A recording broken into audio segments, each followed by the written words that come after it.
Hi, loves. How are you? It's what? It's been about a week, and I did the Marvel podcast with Doug. Doug is my friend Stacy's husband. They live in Germany. So cool.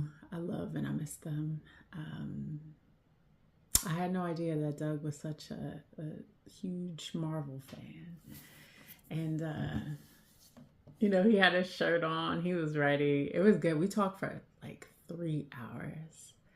I didn't tell him this, but I'm like, wow. We talked for 3 hours just about like everything Marvel. And to go through that much material, like editing and podcasting, it's a lot. Like, because you put out like full 3 hour material, right? Nobody, like, we have the attention of, you know, toddlers nowadays. Like, nobody has that kind of time. And so, like, you cut things up, you try to cut it up and try to take like out the best parts and things like that. And it takes time. Wow. So, shout out to Doug and Stacy. I miss y'all. It was a cool podcast. I love Marvel comics. Um, when the Dark Knight trilogy had came out, like I was in love with DC comics too, and then they fell off or whatever. So, all my comic book nerds, definitely go check out our pod on the YouTube. Like, share, subscribe. Yeah, I'm just starting out, y'all. I'm just messing around on this thing. I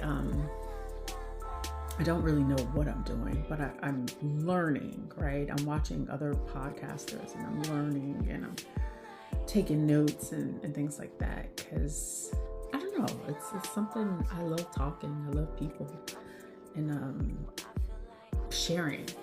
I took one of those strength finders tests, and probably one of my strengths has to be talking and sharing knowledge, right? Any knowledge that I have acquired, I love to share that with others. And so, for my personality and my strength, I'm actually supposed to be a teacher. And you know how that story goes, right? So, I would love to continue down this journey, down this path, just see where it takes me. Honestly, like, I have fun doing this. This is fun. I like having co-hosts though. I like talking to people. When you give people a platform or just an ability to share, like, you learn so much. I learn a lot, and I just shut up and I just listen, because I think a lot of people have a lot of interesting things to say.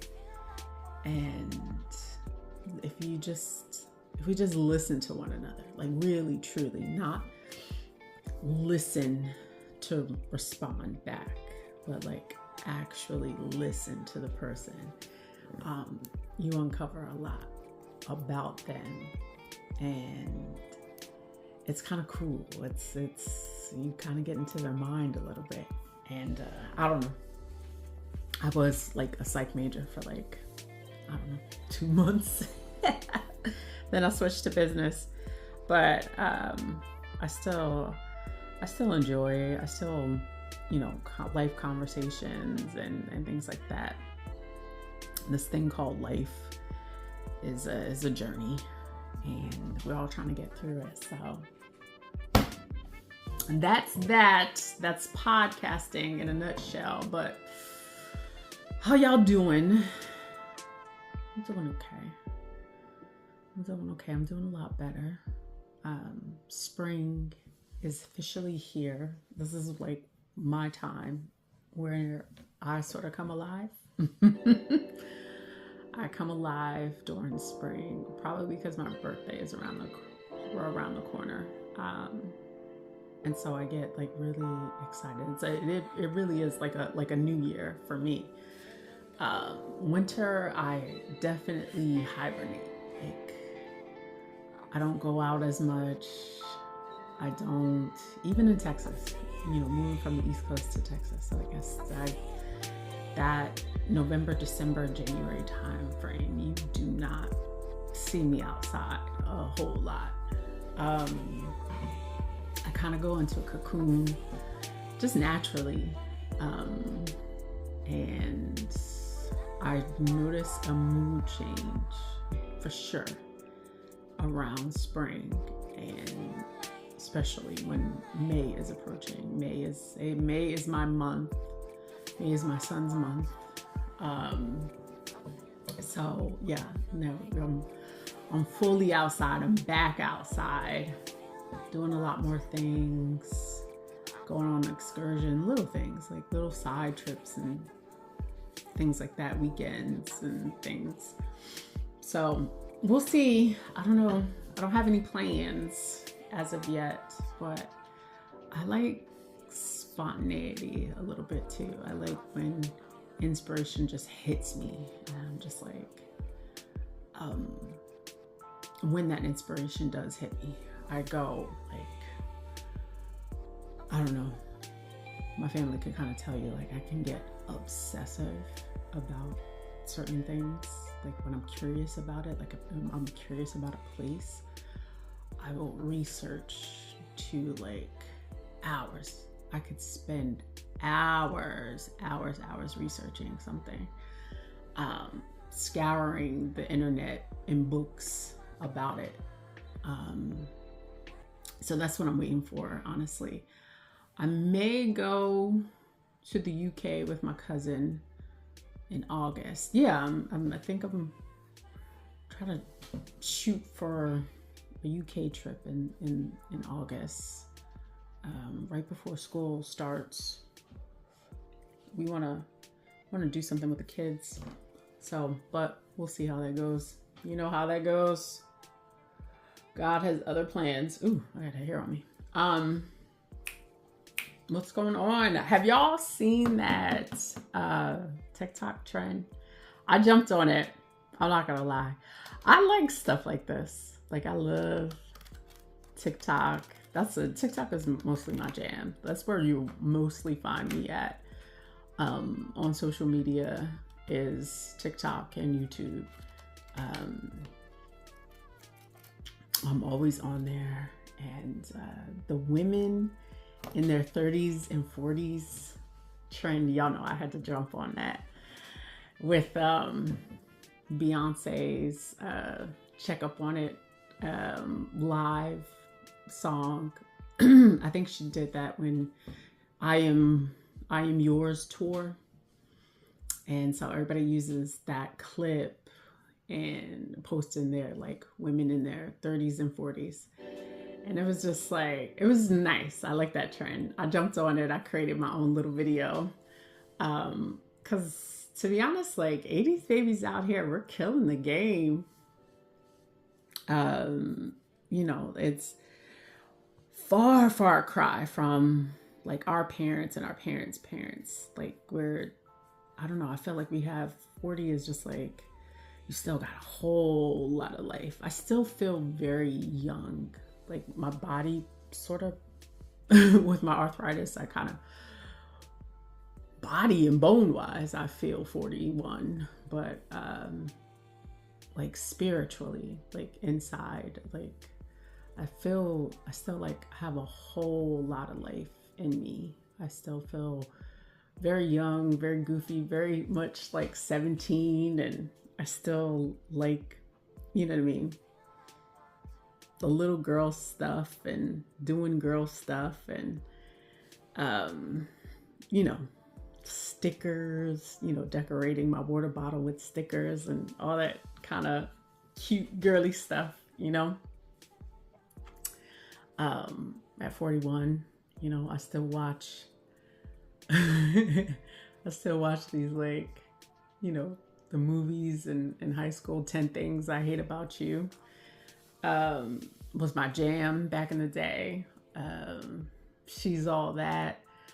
I heard they're gonna redo. I hate remakes. Absolutely hate remakes. They're about to remake a bunch of our favorite movies. So I Know What You Did Last Summer. They're gonna remake that, which is crazy. That was such a good movie. They've already remade Scream.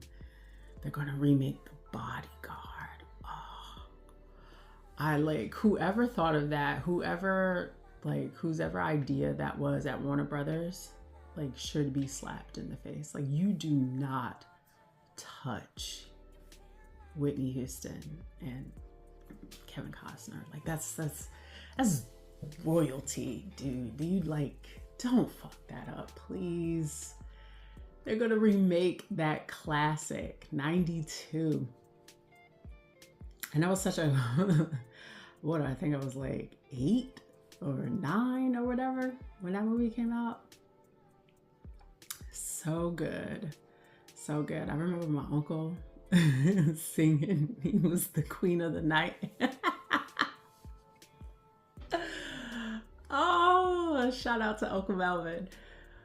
That was so funny. I think we got him in trouble because we told my grandmother, we call my grandmother Nana. We told Nana that Melvin was singing that song.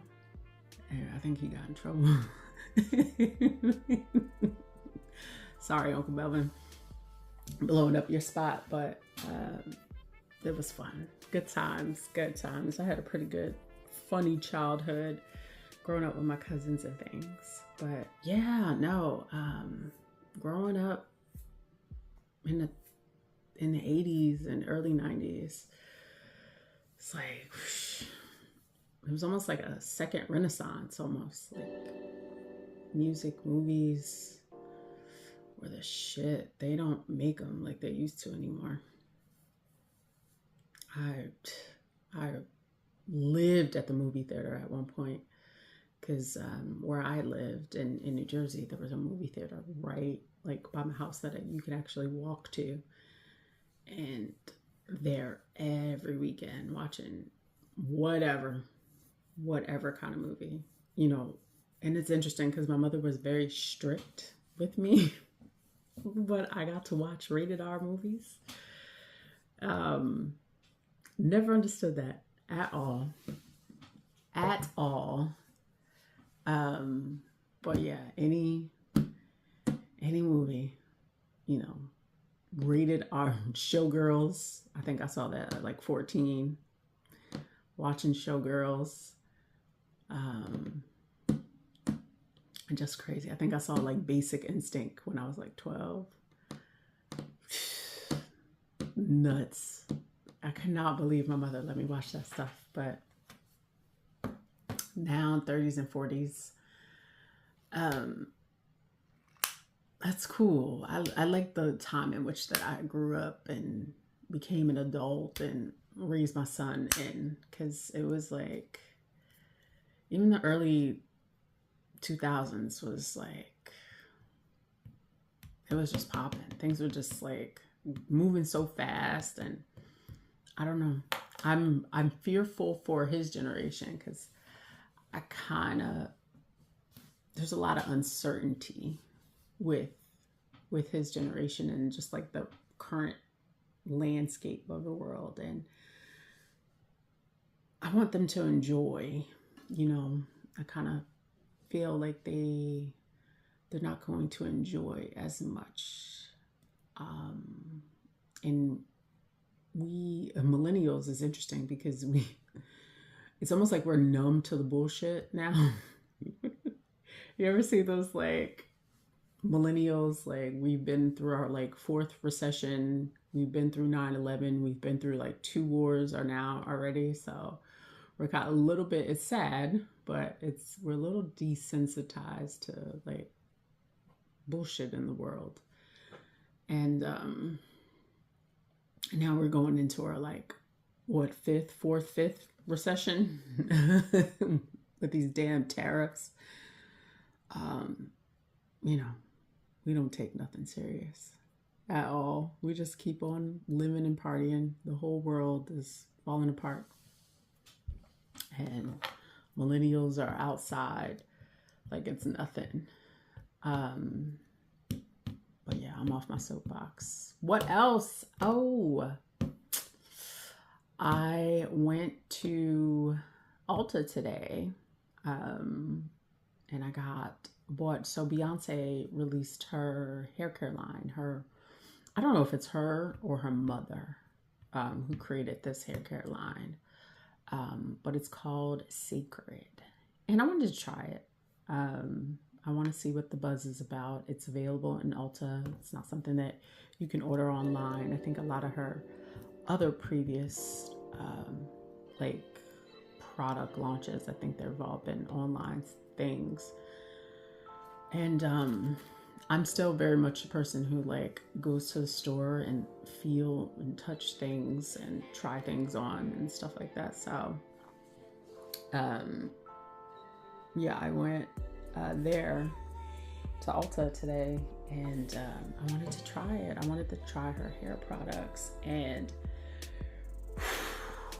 I'm gonna give it a nice review, but I will say, Beyonce, that this price point was pretty painful.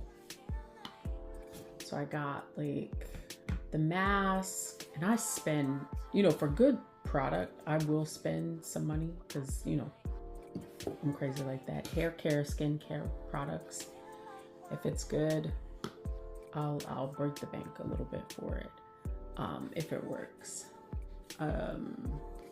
So here's my honest review. I went there and I was a little astounded by the size. Now, I don't know if you guys can see the shampoo, but it is maybe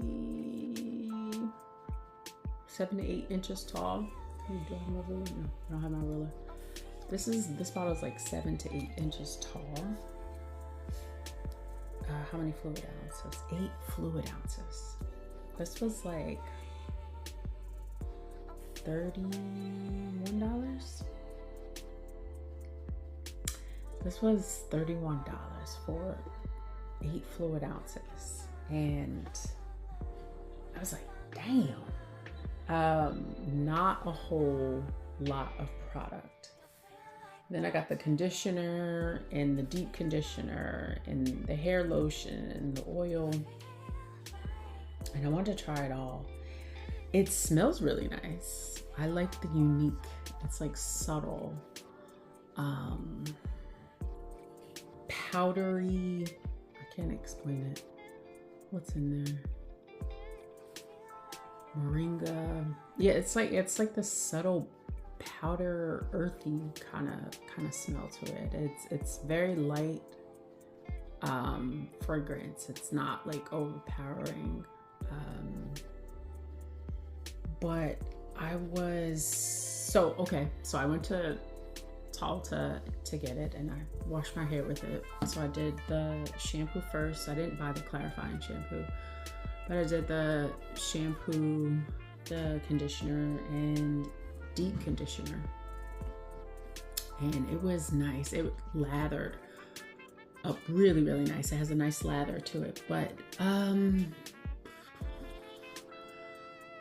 I will go through this bottle in like 2 to 4 washes. Like, this is, I would say that's my only negative, honestly. I think the product, my hair came out like super soft too.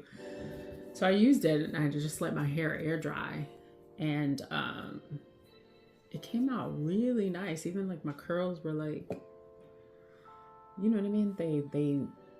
It elongated the curl in some form or fashion. My hair didn't shrink at all. And the shampoo had a nice lather. The deep conditioner was really good. It was very like heavy. It's almost like a heavy cream, actually. And I let it sit in my hair. I don't know how long they said to leave it, but when I deep condition my hair, I let it sit for like a while. Okay, for no longer than 30 minutes. I let it sit for like 30 to 40 minutes, and I didn't add heat. I just, you know, put like a little cap on, and I just let it set in my hair, then I washed it out. It came out really soft though. Great stuff. I liked how it felt. I like the texture. I love the smell. I love the lather of it. And the conditioner too. The hair lotion was really nice. Like I said, I put it on my curls and on the ends, and it somehow elongated the curls. They didn't shrink it at all as it was drying. And then I put a little some hair oil in my scalp. Smells fantastic. So good stuff. I think she has a really good product here. The price point, I'm not gonna lie to you, Beyonce, I don't know. For all of this was $189 at Ulta. I don't know if this is gonna be like a reoccurring purchase. $189. 2, it is, you don't get a lot of product. The difference between, so my go-to, I use a lot of Tracee Ellis Ross's products, and she gives you a lot, right? She gives you a lot of product, and she also has the plus size version of the product. I think if this is your initial launch, maybe phase 2 of that product launch should be a plus size, a super size bottle, because this, I would go through this like in a week. I wash my hair like a lot. This will be done. $31 for every time. It's a little unreasonable, especially in this economy, girl. You probably have to come down on your price, or just give like a little bit more product. But I don't know. You don't know. I don't know who's in charge of your product management, but that's just my review. It's a lot going on. And one of the things that, you know, like even Curlsmith, they have for their price about $28 a bottle for their shampoo and conditioner. You know, they give you a lot of product for that price point. So, and just something to think about. You know, I'm just a little old customer, you know, so, but it was good. You know, it's a good review. I think she has something on her hand. I think her mom was a hairstylist, and I think I saw one in her videos that she's like, oh, a little goes a long way. And you're a hairstylist, right? You know how to do that. Me, I dump, like I literally, like I take a whole thing and I dump it, because I like the lather. I like when I'm in the shower and washing my hair, like I like a real thick lather. And so maybe that's why I do that. I'm not a hairstylist, right? So I don't know how to make a little go a long way. I just dump. So yeah, maybe that's just my bad, but as an average Joe, as a non-hairstylist, I don't know how to make a little go a long way. I need product. I need lots of it. But yeah, you know, I wish you guys nothing but the best success. Hopefully in, you know, years to come, or your next product launch, you can consider, you know, the plus size version of it. But good luck, y'all. I hope you make a killing. I hope you become, you know, if you're not already a billionaire, you make more. Power to the people. And what else? What else is going on? Nothing. My cousin hit me up. I went to a wedding like maybe 2 weeks ago, and my cousin hit me up.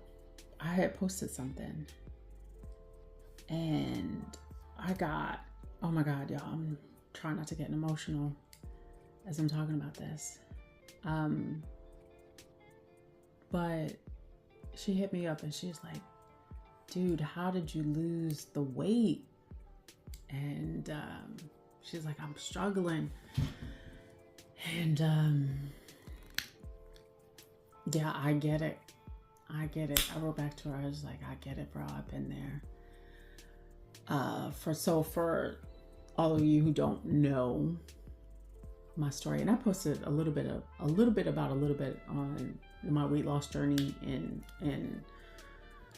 on my TikTok page. But Instagram is funny because they don't let you. They always capping something at like 5 minutes. And then you gotta create like a reel. It's a whole pain in the neck.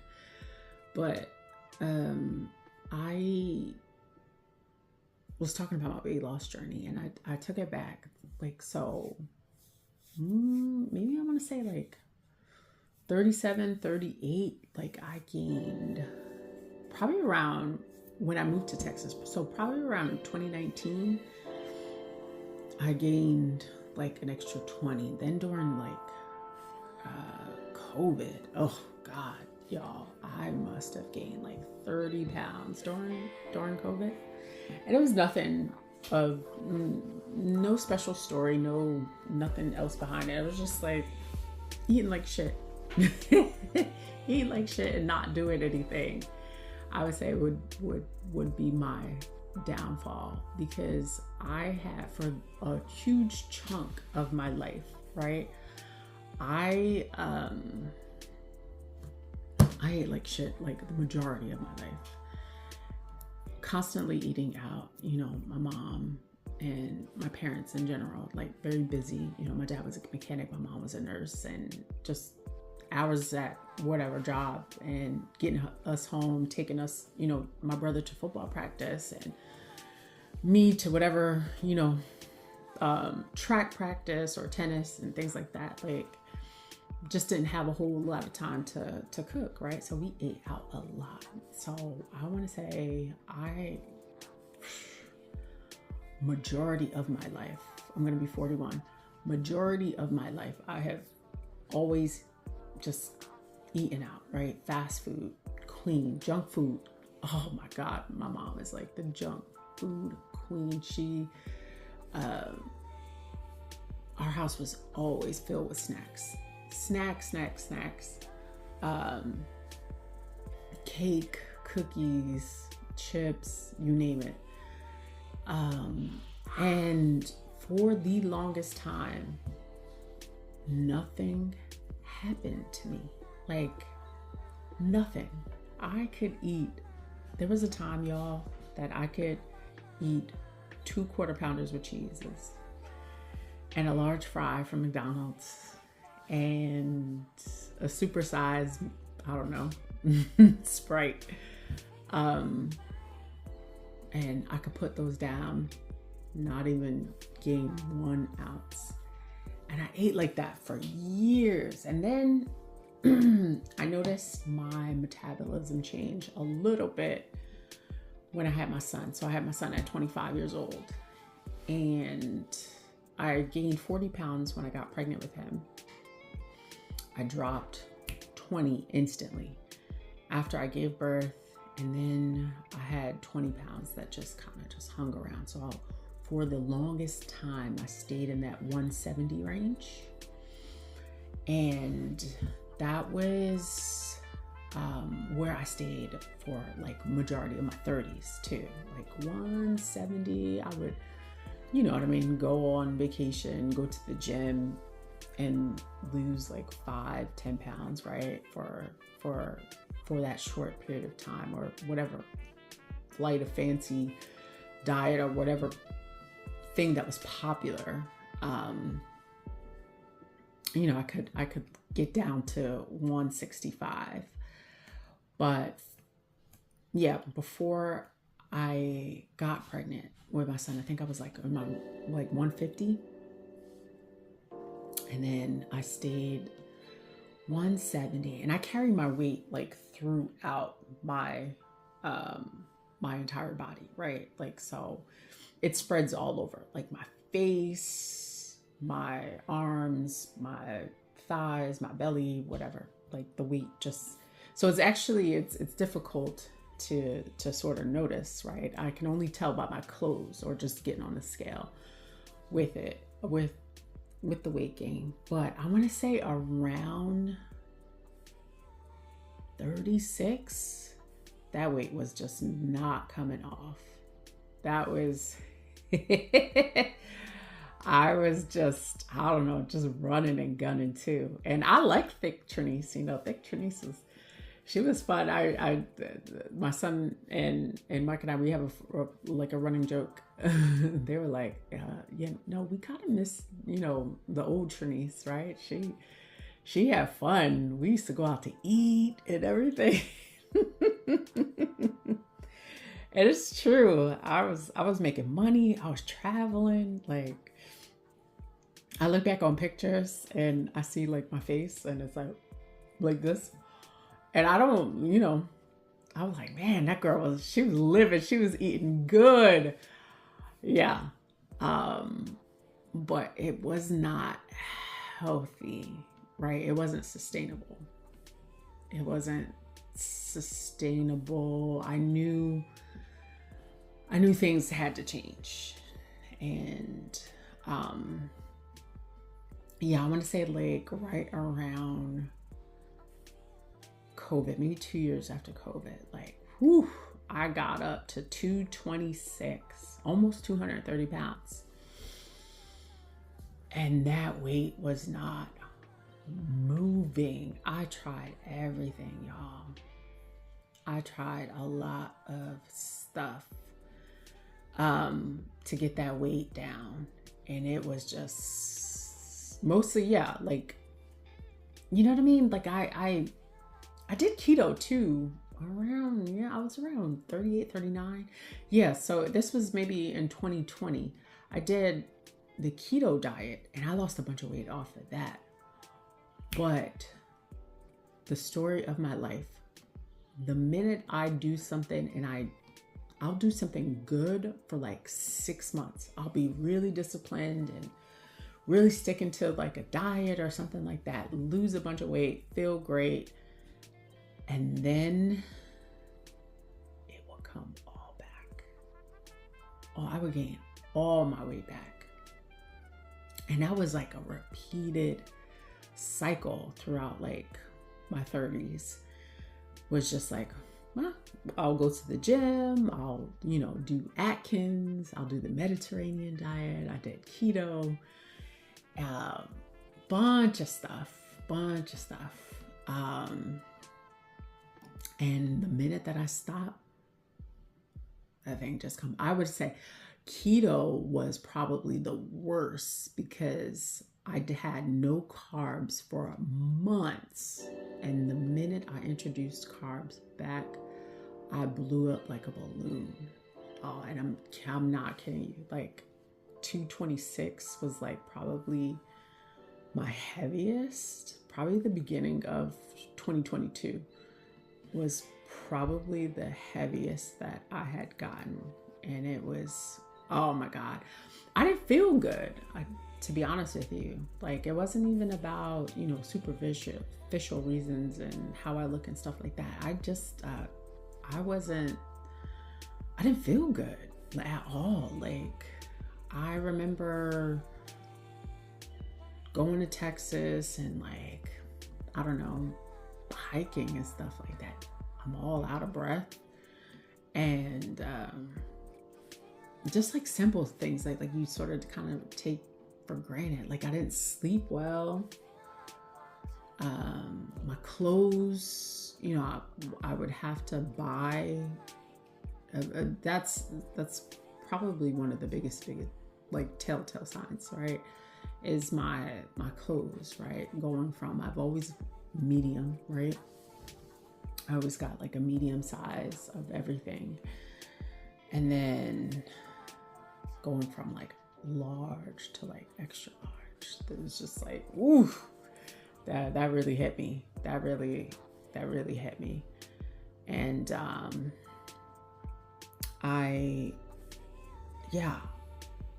it was like a couple different things, right? I went and checked my numbers. I wasn't pre-diabetic, but my blood sugar was really high one year. I went to the doctors. They was just like, hey, my cholesterol was really high too. I just didn't, I didn't take my health very seriously. And then my dad got sick. And y'all know that story. He got his leg amputated in end of 2019. So right before like COVID really hit, he got his first leg amputated. And I was like, ooh, that was like a shock, right? Because I was like, oh man, and I had heard about like diabetes, and it's really common in my family. So that was like a shock to the system, to like, hey, you could go down this path. I think my biological father too got really sick from diabetes too at one point. I remember hearing about it at least. And that stuff is just like no joke at all. My mom too. My mom has a pacemaker. She has high blood pressure. She's on like 7 different pills and things like that. And I just don't want that life. Like, I don't want high blood pressure. I never wanted a pacemaker, and heart disease is very, very common in my family. And people would always say it's about lifestyle. You've got to change. And I would hear that. I would hear it and I would not. Like, it's like one ear and out of the other. Like, it would not. For whatever reason, and I'm pretty hard-headed too, right? So for whatever reason, I was just like, yeah, whatever. But I want to say, like, probably the great awakening I had was at like this yoga retreat that I went to. And they were just talking. They were just like, getting healthy, like, it's just like, it's like a form of self-care. And you got to think about you. And I was just like, you know what? You're right. Like, I have to start taking, I'm getting older. I got to start taking things a lot more serious. And again, I would try different things, and then didn't work out, right? I was used to just like, I'll diet for a little bit and things like that. Well, that was not working at all. At all. That weight was not coming off. And I don't know if it was just like metabolism or like perimenopause, hormonal related stuff. Because I did have like gut issues at one point too. I had to see a doctor. Y'all, that struggle was real. And yeah, it wasn't until like I had that epiphany, like, okay, you really got to like hunker down. You've got to cut back. And all I didn't do anything special, y'all. I put myself into a calorie deficit and I went to the gym. That's it. And it was slow and it was painful and it was, a lot of just like consistently, just like being consistent and really just like, it just taking your health a lot more seriously. Strength training, I would say huge, more so than cardio, right?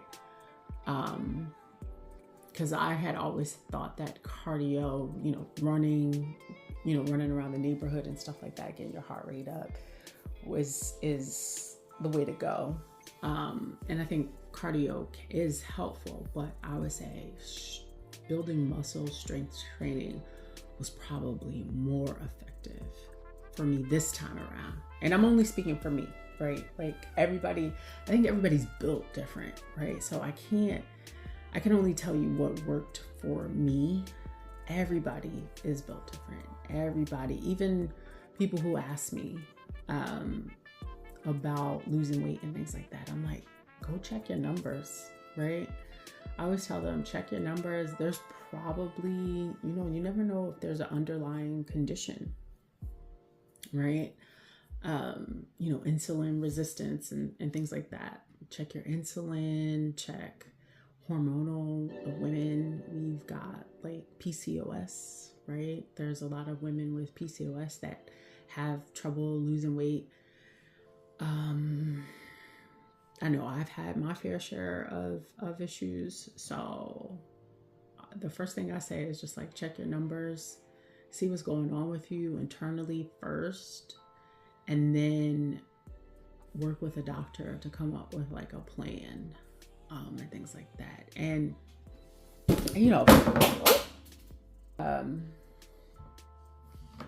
come up with a plan with somebody I think is helpful. Like I said, I followed like a little bit of what Mike had did, because Mike is very like disciplined. Oh, you can't knock this guy off his square. He is so disciplined and he takes his health very serious. So I took like a little bit of page out of his book, and basically whatever I ate, I just cut in half. I didn't diet this time around, only in that I went to see a Chinese medicine doctor, and he told me it's somewhere in Round Rock, I was gonna say Round Rock, New Jersey, but Round Rock, Texas. He told me about dieting. He's like, that stuff, like, it's no good for you. Eating well-balanced meals is the way to go, right? And so what is that? What does that look like exactly? Is different for a lot of people. But one of the things that I did learn from him is that, you need carbs, right? Cutting out carbs and things like that. The carbs could be like a good thing, right? Your body uses it as fuel, the more active that you are. So I'm off my soapbox. Like, I would say, y'all, women who are struggling, check your numbers, check your glucose, check your hormones. You never know what else might be going on with you. Then coming up with a plan with, a doctor or somebody. I did what I did on my own, but I still struggle. I get emotional too, because I know what it's like, and I don't have the answers, right? I still, day to day, like, I'm still struggling. I'm still figuring things out about like me and what's good for me and things like that. But just know that my weight loss journey took me a long time. And I'm talking years. Like, it wasn't just like overnight at all, which something that I'm used to, right? I'm used to, couple months, 2-3 months getting in the gym and weight just whatever coming off. No, not at this stage in life. I had to work, y'all. I had to really, really work out. And it took me years to get to where I am. So I want to say in 2022, I was like my heaviest was like 226 I had got up to.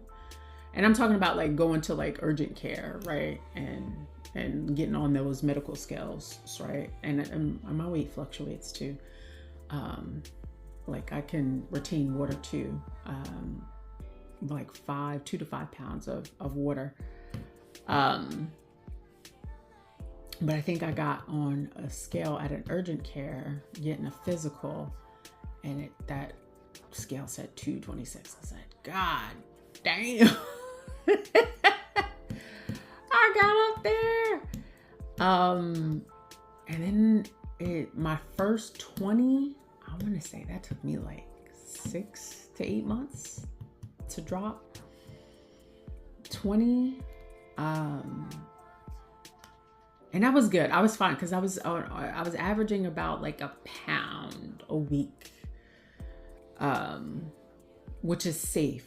Like I would say, like if you do go the route of the, you know what I mean, all the Ozempics, the Manjaros, and all that other good stuff, you drop weight. A couple of my girlfriends did it. You drop that weight, y'all. But I'm telling you, as good as my name is Tranise Elizabeth Jackson Ramirez, I am telling you, the minute that you stop that shit, you gain your weight back.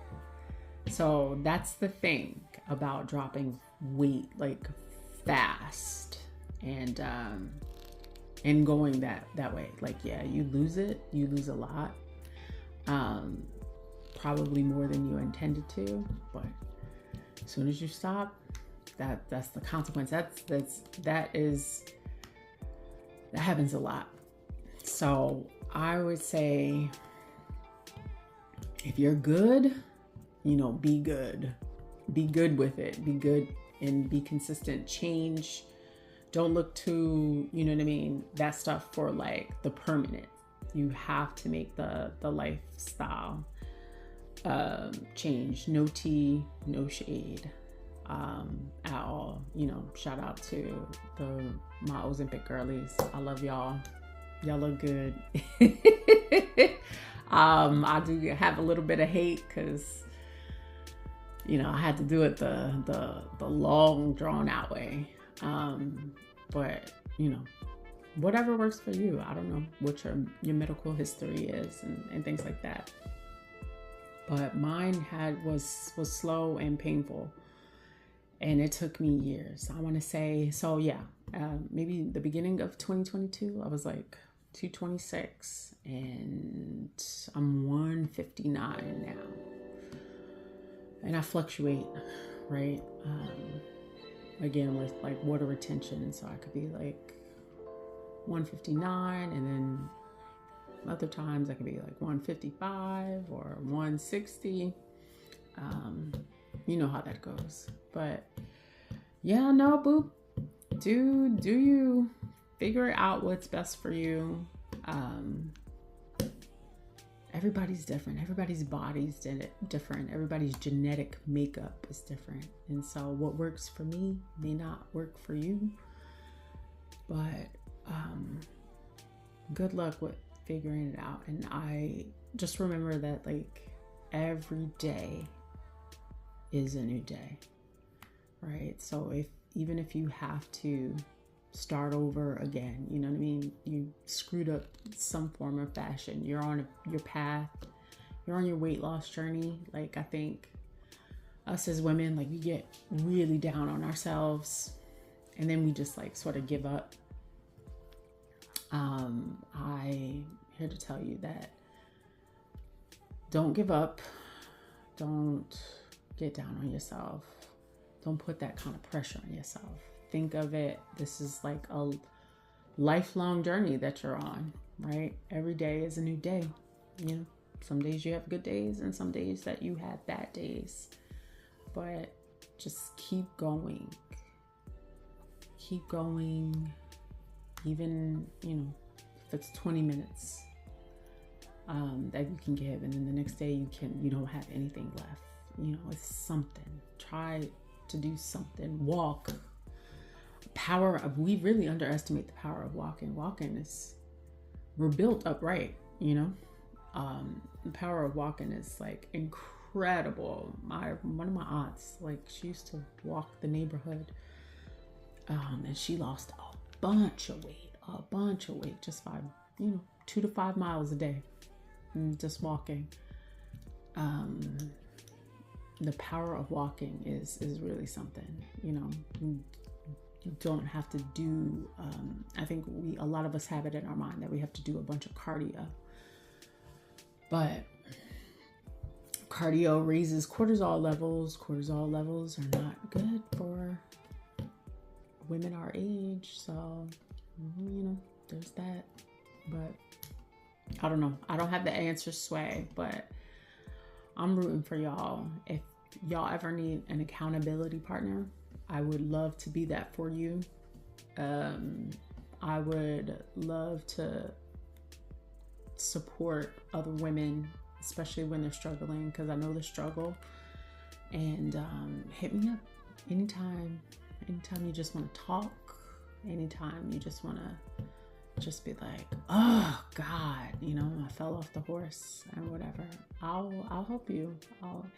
And it's not from that like a negative standpoint. I don't believe in that. I believe in just like almost like gentle parenting when it comes to this weight loss journey. It's just like, all right, no, we'll do better tomorrow.